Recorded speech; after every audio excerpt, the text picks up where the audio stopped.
Hi, I'm Sam Hoare from Pharmacology. In this video, we're going to see how to analyze kinetic signaling data for G-protein coupled receptors from time course experiments. This material was originally presented at the ASCEPT 2023 meeting. The Society is dedicated to pharmacology education and so have kindly approved this video to be placed on YouTube so that a wide audience of pharmacologists can benefit from learning the analysis. In this video, we will start by talking about why we measure GPCR signaling kinetics. Then we'll go through how to analyze time course signaling data by curve fitting using GraphPad Prism. This analysis provides pharmacologically useful parameters we can use to do kinetic pharmacology and to explore mechanisms. Finally, we created an online workshop where you can try the analysis yourselves using a workbook and a collection of example data that we will see later. So, why do we care about measuring signaling over time? Historically, signaling kinetics has informed us about the mechanisms of signal transduction and drug activity. The classical example is desensitization. In the late 1960s, it was discovered that GPCR signaling fades over time in the continuous presence of an agonist. The signal is initially generated rapidly, but then falls back down. This observation led to the discovery of the desensitization mechanism, involving receptor phosphorylation and arrestin recruitment. The fade here also involves clearance of the signal itself, in this case, clearance of cyclic AMP by phosphodiesterases. Finally, the receptor is internalized. These mechanisms act to limit the signal to prevent excessive stimulation of the cell. However, in some cases, these internalized receptors can continue to signal. This changes the signaling kinetics, as you can see in this example, and this results in persistent signaling by the receptor. This has led to the whole field of spatiotemporal signaling, defining where GPCRs signal in the cell and for how long. Spatiotemporal signaling has been demonstrated for numerous GPCRs and is potentially valuable for the therapeutic development of agonist drugs. The second reason we're measuring signaling over time is because it's become much easier to do the experiments. Today we use biosensors to measure signaling. This enables us to measure signaling repeatedly over time in the same cells. Here we have data for cyclic AMP measured over 4 hours in live cells using the Montana Molecular CADIS biosensor. Here we're measuring cyclic AMP stimulated by 3 different metabolic GPCRs in response to their endogenous ligands. A tremendous variety of biosensors are now available to measure GPCR signaling as reviewed in these papers here. What we need now are methods to do curve fitting on the data. When we're using biosensors, we collect the time course data by default, as you can see in this graph. Rather surprisingly, up until recently, these time course data were rarely analyzed by curve fitting.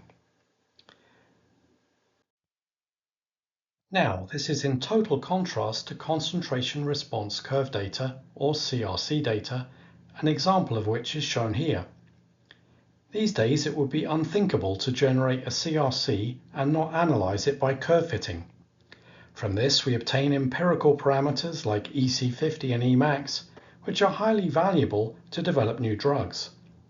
These parameters are also used to obtain mechanistic parameters like efficacy and bias factors, which tell us a great deal about how our ligands and receptors are behaving. We can also do curve fitting on time course data. This analysis was done using custom time course equations in GraphPad Prism. The analysis is a bit more complicated than CRC analysis, but is well within the reach of most pharmacologists familiar with the basics of curve fitting. Here we quantified the half-time of decline of the signal, which probably represents desensitization. We see differences between the receptors. There's no decline for the GIP receptor, a moderate decline for glucagon, and a faster decline for the GLP-1 receptor. We developed a suite of equations for people to use that operates as a free plugin to GraphPad Prism. These equations enable pharmacologists to routinely analyze time course signaling data, and we will be coming back to this soon. First, let's see how the mechanisms of signal transduction affect the time course data we observe using literature examples. One of the challenges with the analysis is that we see a number of different curve shapes in the time course data resulting from different mechanisms.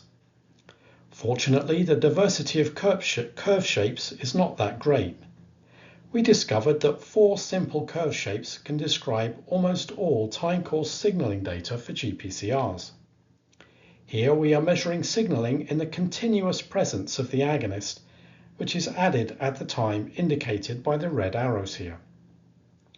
In these examples here, we are using a maximally stimulating concentration of agonist. The time course analysis is based on the known mechanisms of GPCR signal generation and the mechanisms of signal decline, like receptor desensitization and signal clearance. I'll provide a summary here today, but I'd recommend this paper for a deeper dive into the mechanisms. These 4 shapes describe around 90% of the time course data for GPCRs in my experience. The simplest shape is the straight line, shown in the graph here. In this example, the signal is being generated continuously without being regulated. This is illustrated in the diagram here, where we see the receptor acting like an enzyme that is continuously generating the signal. We see this straight line time course in systems where all the signal limiting mechanisms are blocked. In this example, for the AT1 angiotensin receptor, desensitization was blocked using arrestin knockout cells, and signal clearance was blocked using an inhibitor of inositol phosphate breakdown. The straight line time course is quite rare, since most responses are limited over time in some way to protect the cell from excessive stimulation. Here we have the rise to steady state curve, defined by the familiar exponential equation. The signal first rises quickly, then slows down, and finally reaches a steady state plateau. This shape arises when there is just one response-limiting mechanism in operation in the cells. In this example, for the AT1 receptor, this single mechanism is clearance of the signal itself, in this case diacylglycerol. The other regulation mechanism, receptor desensitization, was blocked in this experiment using a desensitization deficient mutant receptor. This plateau here represents the steady state between diacylglycerol generation stimulated by the receptor and clearance of diacylglycerol by the cells. Now here we have the rise and fall to baseline curve. The signal goes up, reaches a peak, then comes all the way back down to the baseline. We see this shape when there are 2 signal limiting mechanisms in operation in the cells. In this example, we have the AT1 receptor generating diacylglycerol. This is regulated by receptor desensitization mediated by arrestin, which stops more diacylglycerol from being generated. Then we also have clearance of diacylglycerol, which clears away the signal that has already been produced, which results in decline of the signal to 0. Finally, we come to the rise and fall to steady state curve. Here the signal goes up, reaches a peak, then comes back down to a steady state level that is above the baseline. This shape results from more complex mechanisms which result in persistent signaling by the receptor, manifest as this steady state here. In this example, this likely results from persistent signaling from internalized receptors. Other mechanisms can produce this shape, like receptor desensitization and resensitization, and also calcium signaling mechanisms. To read more on this curve shape, please see this paper here. Here are our 4 curve shapes again. These are described by reasonably simple equations. The top 2 here you'll be familiar with. On the left is the straight line equation, and on the right is the exponential approach to steady state equation. The bottom 2 equations are more complicated. Note they contain 2 exponential terms which reflect the multiple signal regulation mechanisms that produce these curved shapes. We can fit the data to these equations to estimate useful parameters. The equations have been designed to provide intuitive parameters that are mechanistically meaningful, which we can use to quantify the signaling kinetics. These equations enable us to separate out signal generation from the signal regulation mechanisms. First, we can quantify the signal generation rate, the rate at which the signal is generated by the agonist-occupied receptor. This is simply the initial rate, shown by the green lines here, at the start of the time course. We can determine this initial rate for all the time course curve shapes, providing a common parameter for responses with different signaling kinetics, which is really useful. Secondly, we can quantify the signal limiting or signal decline processes. These processes result in the leveling off or the decline of the signal in the later part of the time course, shaded in red here. For example, we can quantify the half-time of the decline, as you can see here. We created a suite of equations for analyzing these time course curve shapes that operates in GraphPad Prism. This link here will take you to a page on the pharmacology website, which you can see here. Next, click on the link under Signaling Kinetics Equations. These links are available to you in the comments. This will take you to a Google Drive that contains everything you'll need to get started. Here you see the Prism files containing the equations, and here is a document describing how to load the equations into your Prism program. You will need Prism version 9.3 or later for full functionality of the equations. On earlier versions, the equations will work, but some of the advanced parameters won't be calculated. Then here is the instruction manual that explains how the equations work, including background information. Next, let's look at this example data folder. This contains the online workshop that you can try. This workshop employs example data for curve fitting to help you get used to the analysis. The workshop was first presented at the ASCEPT meeting in 2023, and the Society has generously approved this material for use by the entire pharmacology community. Here is a workbook that will walk you through how to do the analysis, and here is the example data in Prism files. Let's see one of these files. Here are some example data in the graph.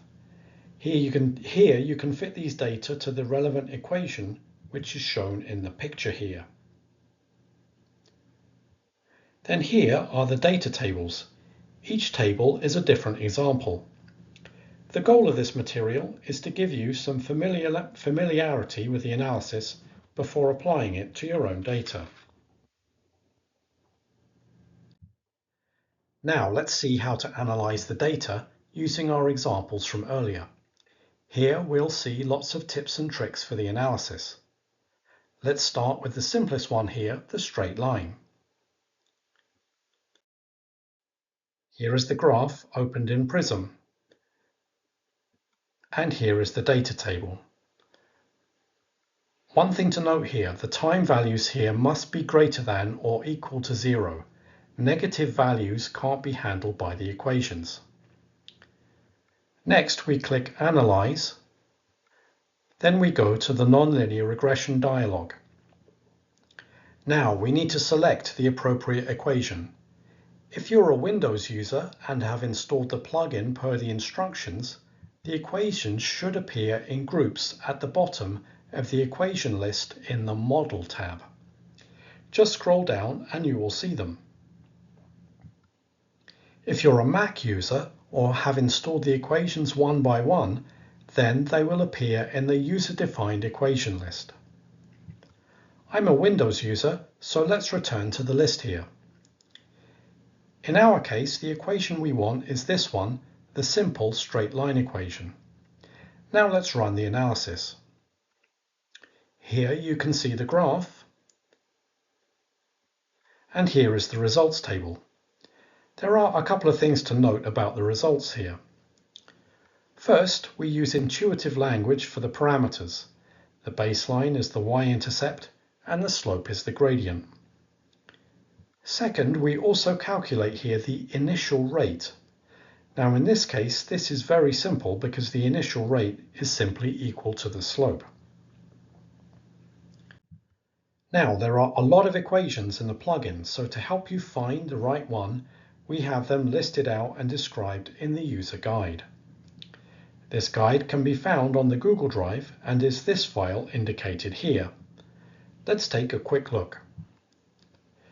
This document details each of the equations, what the data look like, where the equation can be found, and shows the parameters that can be measured. Now, let's return to our analysis. Here we have the graph together with the results.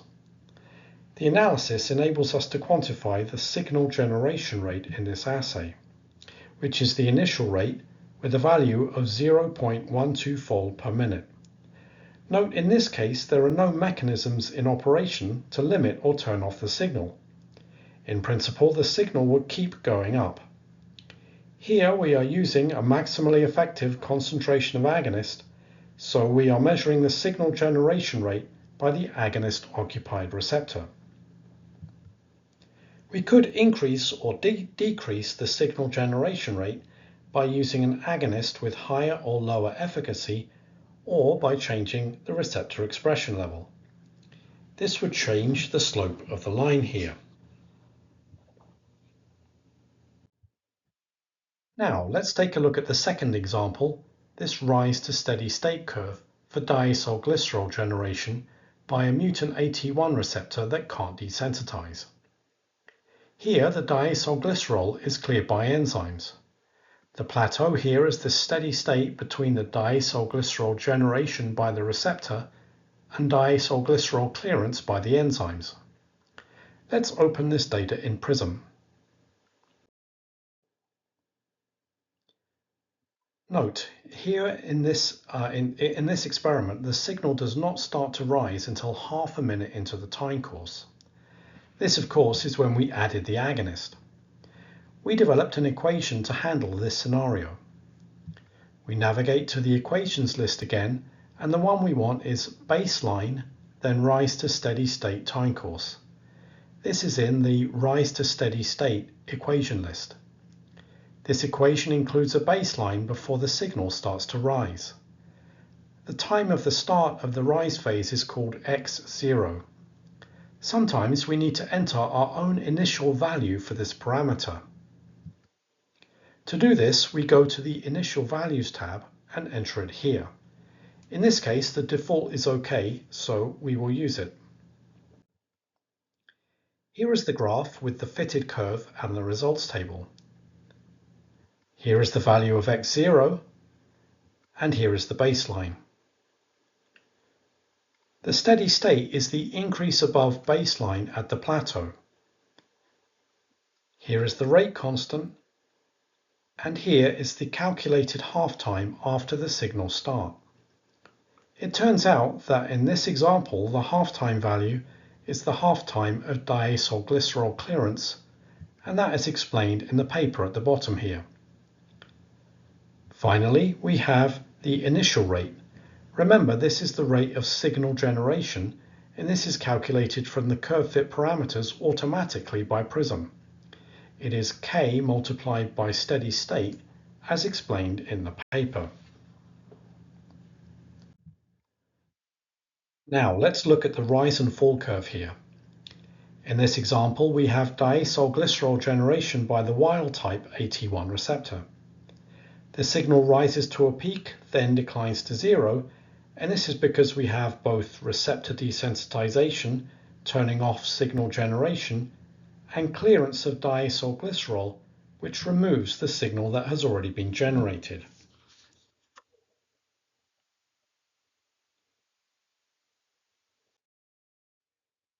Here is the graph in Prism. The equation we want is here, baseline, then rise and fall to baseline. This is in the rise and fall equations list. Let's take a quick look at the constrain tab here. Sometimes it helps the fit to constrain the baseline if we know what the baseline value is. Also note here K1 is constrained to be higher than K2. This means that K1 is the faster rate and K2 is the slower rate, which also means K1 is the rise phase and K2 is the fall phase. Here is the curve fit and the results table. Again, the initial rate is the signal generation rate, and this is shown by the red line on the graph here. The curve fit also provides two simple empirical parameters, which are the peak response above baseline and the time of the peak. Then we also quantify the rates of the two phases here. To understand this, we need to plot out the two phases individually. Here we have plotted the rise phase in green and the fall phase is in red. The K1 half-time is for the rise phase and the K2 half-time is for the fall phase. We deduced that the K1 half-time is that for diacylglycerol clearance and the K2 half-time is that for receptor desensitization, and that is described in the paper at the bottom here. We also calculate the extrapolated plateau of the rise phase. One thing to note with this curve fit is it sometimes struggles to work if K1 is close to K2. I can help with this if you see it.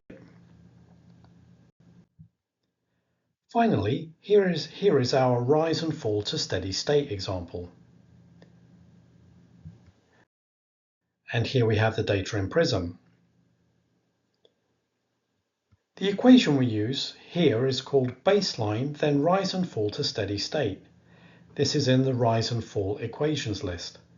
This equation can be quite tricky to use, so you'll likely need to be something of a curve-fitting power user to get this working for you consistently. Let's first look at the Initial Values tab. Please note we often need to use manually entered initial values to get a good fit, in particular for the x0 parameter, the time when the signal starts to rise. Sometimes we also need to enter manual initial values for K1 and K2, the rise rate and the fall rate respectively. Now let's look at the Confidence tab. I find it helpful to turn off a feature of Prism that slows down the curve fitting. This is the confidence interval calculation method. Prism defaults to a more precise but computationally burdensome method to calculate the confidence interval of the fitted parameter values. I personally believe this method is unnecessary for almost all our pharmacology applications, and so turn the settings back to the older method of confidence interval calculation. The equations on your computer may use either of these methods, depending on your settings. Here is the curve fit and the results table. The steady state value is the signal above baseline at the plateau here. Then here is the initial rate, the signal generation rate, as we have seen before. And then here we have the peak response and the peak time. Understanding the other parameters requires us to separate out the rise and fall phases like we did a moment ago. Here is the rise phase. Here the rise phase is in green and the fall phase is in red. K1 and K2 are the rise rate and the fall rate respectively. We can also determine the extrapolated rise phase plateau here. This brings us to the end of our video. In summary, we have seen here that curve fitting for signaling kinetics is reasonably straightforward and can be done in Prism using freely available custom equations. The analysis provides us with intuitive parameters we can use in our exploration of receptor systems and our quantification of agonist compounds in drug discovery campaigns. Please feel free to get in touch with me if you run into any issues. Finally, I would like to thank the people who helped in the development and road testing of these analysis methods. I'd particularly like to thank Lloyd Bridge, a mathematician who helped with some of the formulation and insights. My colleagues at Montana Molecular have provided many insights and powerful data for identifying new and interesting mechanisms. And finally, thank you all for your time and attention.